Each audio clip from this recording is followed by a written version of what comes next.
Zach, you're clearly in the top 1% of what you do.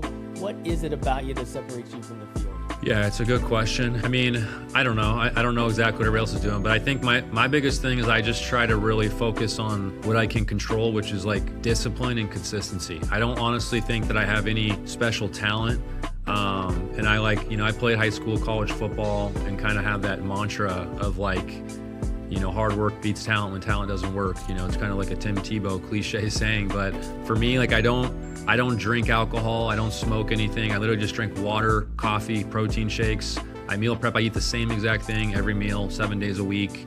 I work out every morning. I get 8 hours of sleep. Like these are the keys for me, like staying hydrated, sleep, waking up early. And because that gives me the consistency to be in a good headspace, like taking care of myself. Then I can kind of, take care of my family, our company, push people towards goals. So I think those are the things I can control. I had to go to a Christmas party for one of our companies on Saturday. I don't drink or anything, but I was like there till 11. I go to bed at 8:30 every night. So the next day I didn't feel right because I didn't get my normal sleep and I didn't feel as productive on Sunday. You know what I mean? And I didn't like that. I hated that. And so it was a reminder for me like, hey, just stay consistent, stay in your routine, because that's how you're gonna get that exponential progress and productivity over time. So for me, it's just like stay locked in, stay laser focused, and really try to eliminate distractions or pitfalls is kind of my thing. What's the biggest risk you've taken and how did it pay off? Because typically to get to that top 1%, you've got to take some risks. So what's that big risk that you took and what did that look like?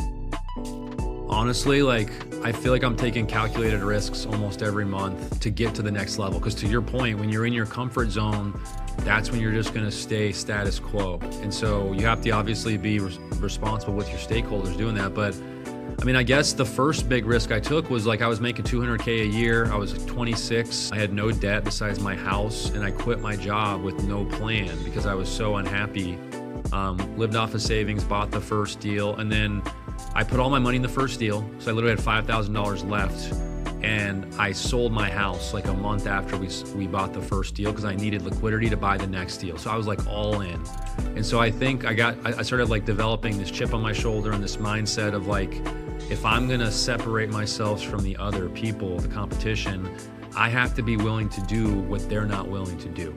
So I think that's the biggest key is are you willing to do what they're not willing to do? And obviously you don't want to do something stupid or reckless, but you're gonna have that fear creep into your mind and that doubt creep into your heart. And when you listen to that too much, it will paralyze you. You know what I mean? And I know I experience fear and anxiety on a weekly basis, literally, because I am pushing myself and doing stuff that I'm scared to do, and it stresses me out.